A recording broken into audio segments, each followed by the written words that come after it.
Hello friends, welcome back to my channel. मैं हूं आपका होस्ट और दोस्त कृष्णा। आज का हमारा लेक्चर सबसे इम्पोर्टेंट है पाइथन के डेवलपमेंट में। पाइथन के डेवलपमेंट में सबसे इम्पोर्टेंट लेक्चर अगर कोई होता है वो होता है डिबगिंग का, जहां पे आप ये सीखते हो कि किस तरह से आपके स्क्रिप्ट में आए हुए एरर को या फिर अगर आपका लॉजिक कहीं पे मिसमैच हो रहा है तो उसको हम किस तरह से फिक्स कर सकते हैं। और उसके लिए सबसे ज़्यादा इम्पोर्टेंट क्या होता है कि हमें ये पता होना कि कौन से लाइन की वजह से या फिर किस लॉजिक की वजह से हमारे एक्सपेक्टेशंस के हिसाब से वो एग्जीक्यूट नहीं हो रहा है। अब इससे अगर हमें ढूंढना है, नॉर्मली अगर हमारा छोटा स्क्रिप्ट है 100 लाइन 150 लाइन का, वो इजी होता है। लेकिन अगर हम किसी ऐसे स्क्रिप्ट में है जहाँ पे हम अलग अलग मॉड्यूल्स को हमने इंपोर्ट किया हुआ है जो कि हमारे कस्टमाइज मॉड्यूल्स है, और ऐसे सिचुएशन में हो सकता है कि आपके पास 2 से 3 हज़ार लाइन्स हो जहाँ पे आपको चेक करने हो। और ऐसे सिचुएशंस पे अगर आपको चेक करना रहेगा तो वो टाइम पे आप मैनुअली चेक करोगे तो वो बहुत ही ज़्यादा टाइम कंज्यूम करेगा, जिससे आपके एक्सपेक्टेशंस के हिसाब से जो फिक्स करना रहेगा हो सकता है आप डेडलाइन के ऊपर चले जाओ। तो ऐसे सिचुएशन से बचने के लिए हमारे पास ऑप्शन होता है पाइथन डिबगिंग का, जो कि एक मॉड्यूल है जो आप डायरेक्टली यहाँ पे पाइथन में यूज कर सकते हो। तो पहले जरा समझते हैं कि हम डिबगिंग करते कैसे हैं, और उसके बाद हम देखेंगे प्रैक्टिकल सेक्शन जहाँ पे हम डिबगिंग करके देखेंगे कि हम किस तरह से हमारे लॉजिक को एग्जैक्टली अपने एक्सपेक्टेशन के हिसाब से चेंज कर सकते हैं। तो पहले समझते हैं हमारा डिबगिंग सेशन होता क्या है। फॉर एग्जाम्पल हमारे पास यहाँ पे कुछ लाइन्स है, first, second, third, fourth and five. Correct, हमने 5 लाइन यहाँ पे पाइथन की कोडिंग की हुई है। अभी 5 लाइन में हमारा ये फोर्थ लाइन यहाँ पे एक एरर है जो कि हमें एग्जैक्टली पता नहीं। ये एरर भी हो सकता है या तो समझो आपका लॉजिक का इश्यू हो सकता है, ये आपका लॉजिक मिसमैच है। तो अगर हमें ये निकालना है कि हमारा क्या एग्जैक्ट इश्यू है, अब वो सिचुएशन में हमें क्या करना है। हम यहाँ पे देखेंगे first line, correct, second line देखेंगे, थर्ड लाइन देखेंगे, फोर्थ लाइन देखेंगे एंड फिफ्थ लाइन देखेंगे। अब यहाँ पे हमें एग्जैक्टली कुछ भी ऐसा लगा नहीं कि कहीं पे इश्यू हो सकता है या फिर लॉजिक का मिसमैच हो सकता है। तो फिर हमें करना क्या है, नेक्स्ट स्टेप हमारा आता क्या है, हर एक वेरिएबल को प्रिंट करना। फॉर एग्जाम्पल यहाँ पे आपने दिया है एक इफ कंडीशन।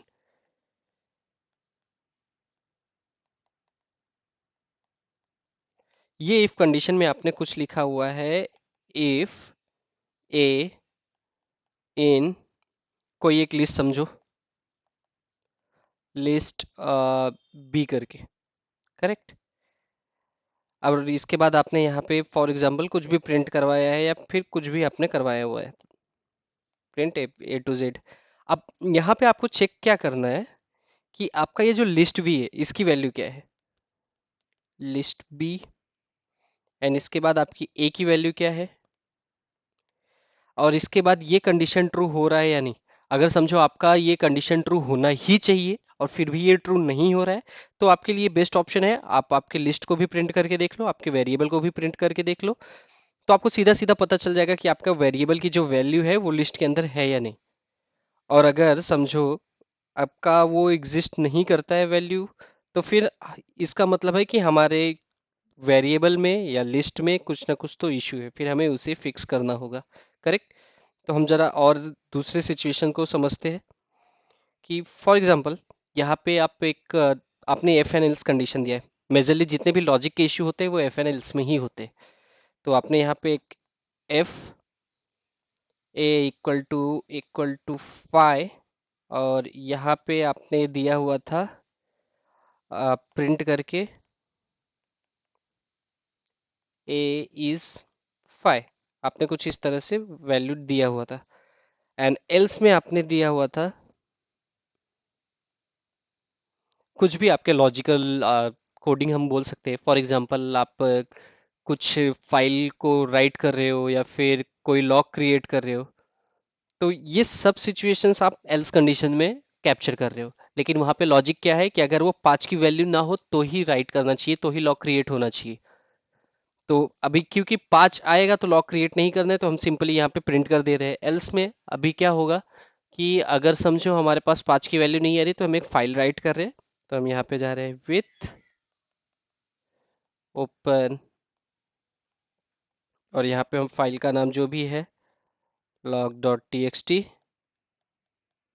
और इसका जो भी हमारा मोड है तो मैं यहाँ पे मोड ले लेता हूँ अभी के लिए अपेंडिंग का एज फाइल। करेक्ट, हमने यहाँ पे ले लिया है। अभी इसके बाद हम यहाँ पे फाइल में सिंपली कुछ भी राइट कर रहे हैं, for example A B C D या कुछ भी राइट कर रहे हैं। बट अभी सिचुएशन क्या है हमारा कि वो 5 नहीं होगा तो ही वो राइट होना चाहिए। तो हमारा सिंपल सा कंडीशन ये चेक करना है। अभी अगर आपका सिचुएशन ऐसा है कि वो 5 की वैल्यू भी नहीं आ रही है और वो राइट भी नहीं हो रहा है, तो फिर आपको करना क्या है, आपको डिबगिंग करना है। और डिबगिंग करने के लिए एक मॉड्यूल को इंपोर्ट करना है, उसके बाद हर एक लाइन को आपको चेक करना है, और इसके बाद सबसे मेन क्या होता है डिबगिंग में, आपके हर एक वेरिएबल को मैनुअली प्रिंट करके देखना कि रियल टाइम में उसकी वैल्यू क्या आई है और आपके कंडीशन के साथ वो मैच हो रही है या नहीं। तो ठीक है, अभी हम अपना प्रैक्टिकल सेशन स्टार्ट करते हैं और देखते हैं कि हम किस तरह से पाइथन की डिबगिंग कर सकते हैं। तो हमने यहाँ पे एक सिचुएशन ली हुई है जहाँ पे हम नेम, एज और 1 to 10 के रेंज में हम नंबर्स को प्रिंट कराएंगे, और इसके साथ साथ हम करेंट डेट टाइम स्टैम्प जो रहेगा वो हम प्रिंट कराने वाले हैं। तो अगर इन तीनों सिचुएशंस में कुछ भी हमारे लॉजिक का इश्यू होता है या कहीं पे एरर आता है तो हम उसकी डिबगिंग करने वाले हैं इस स्क्रिप्ट में। तो हमने यहाँ पे एक सिंपली क्या किया, डेट टाइम इंपोर्ट किया था, एक क्लास क्रिएट किया, इनिट मेथड के अंदर हमने दो पैरामीटर पास कर दिए हैं, नेम और एज, जो कि ऑब्जेक्ट क्रिएट करने के टाइम पे हम पास करेंगे। इसके बाद हमने एक मेथड बनाया प्रिंट हेलो करके, जिसके अंदर हम नेम एंड एज को प्रिंट करेंगे। इसके बाद करंट टाइम स्टैम्प को प्रिंट करने वाले हैं, और इसके बाद हम एक रैंड एक फंक्शन यूज करके रेंज का हम 1 to 10 नंबर्स को यहाँ पे कैप्चर करेंगे, उसको एक लिस्ट के अंदर स्टोर करेंगे, और उसके बाद उसको हम प्रिंट करने वाले हैं। तो अभी हम इसे एग्जीक्यूट करते हैं और चेक करते हैं कि हमारा ये फाइल सक्सेसफुली रन हो रहा है या नहीं। सबसे पहले मैं फाइल को कर देता हूँ सेव, python 3 डिबगिंग, एंड इसके बाद मैं करता हूँ एंटर। ओके, यहाँ पे मुझे लाइन नंबर 14 में कुछ इशू है, करेक्ट। तो लाइन नंबर 14 कहाँ पे है, ये रहा। तो सबसे पहले मुझे लाइन का इशू आ गया जो कि सीधा सीधा मुझे बता रहा है कि मिसिंग 2 आर्गुमेंट्स। वो क्यों आ रहा है, क्योंकि हमारे इस कंस्ट्रक्टर में हमने दो पैरामीटर एक्सेप्ट किया हुआ है, तो ऑब्जेक्ट बनाने के टाइम हमें ये दो पैरामीटर यहाँ पे पास करने होंगे। तो सबसे पहले चीज तो आपको ये देखना होगा, जब भी आपको इश्यू आता है तो लाइन के साथ में आपको दिखा देता है, जो कि आपके टर्मिनल पे ही आ जाता है। तो ये इजी तरीका होता है जहां से आप डिबगिंग कर सकते हो। इसके अलावा जो मॉडल्स की डिबगिंग है वो तब आपको पता चलेगी जब आपका लॉजिकल मिसमैच या फिर आपके लाइन में कुछ इश्यू हो जो आप यहाँ से फिक्स नहीं कर सकते हो, या फिर आपको यहाँ से कुछ समझ में नहीं आ रहा है। ऐसे सिचुएशन मोस्टली तभी आते हैं जब आपका लॉजिकल मिसमैच हो या फिर आपके लॉजिक्स में कुछ इश्यू हो, क्योंकि लॉजिक्स में इश्यू होने के मतलब जरूरी नहीं कि आपके स्क्रिप्ट में भी वो इश्यू होगा। और हो सकता है कि आपका स्क्रिप्ट कोई भी एरर थ्रो ना करे, और अगर स्क्रिप्ट का एरर थ्रो नहीं करेगा तो आपके टर्मिनल पे वो एग्जैक्टली एरर भी प्रिंट आउट नहीं होने वाला है। तो ऐसी सिचुएशन में आपको डिबगिंग ही एक ओनली ऑप्शन है जहाँ पे आप जाके चेक कर सकते हो कि क्या इशू है, किसकी वजह से आपके एक्सपेक्टेशंस के हिसाब से स्क्रिप्ट एग्जीक्यूट नहीं हो रहा है। तो ठीक है, मैं यहाँ पे दो पैरामीटर पास करता हूँ। First one is Krishna and age is 25। मैं कर देता हूँ इसे सेव, क्लियर करता हूँ, अगेन मैं सेम फाइल को रन करता हूँ। अभी आप यहाँ पे देखोगे, सबसे पहला जो हमारा सिचुएशन था नेम एंड एज, वो हमारा सक्सेसफुली प्रिंट हो गया है। इसके बाद था हमारा करंट टाइम स्टैम्प जो कि हमारा प्रिंट हो गया है। और इसके बाद हमारा जो नेक्स्ट सिचुएशन था वो था 1 to 10 नंबर्स को प्रिंट करना। बट यहाँ पे 0 to 9 हो रहा है, मतलब नंबर्स तो 10 ही है बट यहाँ पे 0 to 9 हो रहा है, जबकि होना क्या चाहिए था 1 to 10। तो एज्यूमशन के बेस में अगर हम देखें तो एज्यूमशन पे डायरेक्टली हम यहाँ पे कर सकते हैं कि दोनों रेंज को एक एक बढ़ा दें तो हमारा काम हो जाएगा। लेकिन अगर हम बात करें डिबगिंग का, क्योंकि हमारा ये लॉजिकल इशू है, तो यहाँ पे हम अपने डिबगिंग स्टाइल को यूज कर सकते हैं। तो सबसे पहले हमें करना क्या है, जहाँ पे भी हमारा ये फाइल एग्जीक्यूट स्टार्ट हो रहा है, सबसे फर्स्ट लाइन जहाँ से एग्जीक्यूशन स्टार्ट हो रहा है वहां पे जाना है और आपको सिंपली लिख देना है ब्रेक पॉइंट। ये रहा ब्रेक पॉइंट मेथड। आपको कुछ भी इंपोर्ट करने की जरूरत नहीं, ब्रेक पॉइंट जो है वो पाइथन के इनबिल्ट मेथड है, तो आपको इसको डायरेक्टली कॉल कर सकते हो। क्योंकि ऑब्जेक्ट बनाने के टाइम ये कोई एग्जीक्यूशन नहीं हो रहा है, एग्जीक्यूशन तब हो रहा है जब हम इसके मेथड को कॉल कर रहे हैं, करेक्ट। तो मैं यहाँ पे ही जा रहा हूँ और इसके बाद मैं इसके जस्ट पहले मैं ब्रेक पॉइंट कॉल कर दे रहा हूँ। मैं क्लियर करता हूँ टर्मिनल को और वापस से सेम फाइल को कॉल करता हूँ। अभी आप यहाँ पे देखोगे पीडीबी, तो यहाँ पे पाइथन डिबगिंग ओपन हो गया है टर्मिनल पे। तो ये आपको बता रहा है करंट एग्जीक्यूशन लाइन नंबर क्या है। ये आप देखोगे लाइन नंबर कितना है, यहाँ पे लाइन नंबर आ गया डिबगिंग में 16 नंबर लाइन, यानी ये इस जगह पे हम अभी डिबगिंग पे है।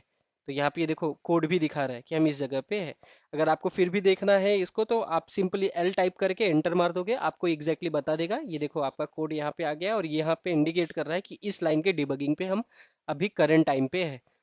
अब क्योंकि या इसके बाद कोई लाइन एग्जीक्यूशन है नहीं, जो भी एग्जीक्यूशन होना है वो इस मेथड के अंदर होना है, तो आपको इस मेथड के अंदर जाना होगा। तो अंदर जाने के लिए आपको सिंपली एस टाइप करना है, एस फॉर स्टेप। तो आप एक स्टेप ले रहे हो किसके अंदर, उस मेथड के अंदर, चाहे वो क्लास हो, चाहे वो मेथड हो, चाहे वो मॉड्यूल हो, आप किसी के अंदर भी स्टेप कर सकते हो। आप सिंपली एस करके एंटर करोगे। अभी आप देखोगे आप लाइन नंबर 7 पे पहुंच गए हो, जो कि क्या है, प्रिंट हेलो मेथड है। यहाँ पे देखो लाइन नंबर 7, आप लाइन नंबर भी यहाँ पे मैच करा सकते हो। लाइन नंबर 7 में आप प्रिंट हेलो मेथड में पहुंच चुके हो। तो अभी मुझे इस 7 नंबर के बाद मुझे 8 नंबर की लाइन में जाना है, फिर 9 नंबर, एंड देन उसके बाद 11 एंड 12। तो ये सारे लाइंस पे मुझे जाना है, सारे लाइंस को वन बाय वन मुझे चेक करना है कौन से लाइन में इश्यू है। तो नेक्स्ट लाइन जाने के लिए सिंपली आपको कुछ ही नहीं करना है, एन करके एंटर कर देना है। एन से आप नेक्स्ट लाइन पे चले जाते हो, तो आप देखोगे यहाँ पे अभी आप 8 नंबर की लाइन पे आ चुके हैं, जो कि क्या है, प्रिंट। अब अगर समझो आपको ये वेरीफाई करना है कि मेरे सारे वेरिएबल सही है या नहीं, तो सिंपली आपको कुछ नहीं करना है, वेरिएबल को इसे कॉपी करो, यहाँ पे आके सिंपली पेस्ट कर दो। आपका वेरिएबल ये सही काम कर रहा है। इस वेरिएबल को भी आप यहाँ पे कॉपी करो, पेस्ट करो। एक्सपेक्टेशंस के हिसाब से ये सारे आउटपुट दे रहे हैं, दैट मीन्स इस वेरिएबल में आपका कोई भी इशू नहीं है। तो आप सिंपली अभी नेक्स्ट करोगे तो ये जो लाइन है ये एग्जीक्यूशन हो जाएगा, 8 नंबर की लाइन, क्योंकि अभी भी हम 8 नंबर की लाइन पे है। अगर हमें ये मैनुअली यहाँ पे वेरीफाई करना है तो आप सिंपली एल टाइप करो। ये देखो 8 नंबर की लाइन पे हो, करेक्ट।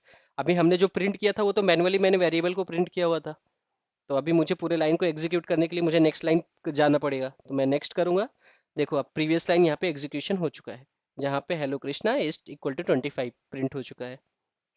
अभी हम आ गए हैं नेक्स्ट लाइन यानी 9 नंबर की लाइन पे, जहाँ पे हम करंट टाइम स्टैम्प को प्रिंट करने वाले हैं। तो ये प्रिंट करने के पहले, नेक्स्ट लाइन जाने से पहले आप मैनुअली वेरीफाई कर लो कि जो अंदर के स्टेटमेंट्स है वो सही है या नहीं।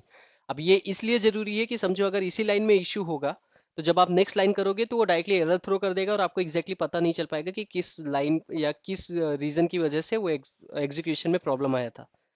तो मैं यहाँ पे कॉपी एंड पेस्ट करता हूँ उसी वेरिएबल को, देखता हूँ यहाँ पे सक्सेसफुली टाइम स्टैम्प प्रिंट हो रहा है, दैट मीन्स ये अंदर के स्टेटमेंट सही है। तो मैं सिंपली नेक्स्ट लाइन करता हूँ और ये लाइन को एग्जीक्यूट होने देता हूँ। नेक्स्ट लाइन किया मैंने, यहाँ पे सक्सेसफुली एग्जीक्यूट हो गया है। नेक्स्ट लाइन के बाद अब मैं आ गया हूँ लाइन नंबर 11। 10 नंबर लाइन में क्योंकि कुछ भी पाइथन के कोड नहीं थे इसलिए इसने स्किप कर दिया, तो मैं सीधा आ गया लाइन नंबर 11 में, जो कि क्या कर रहा है, एक लिस्ट क्रिएट कर रहा है रेंज 0 to 10 में, करेक्ट।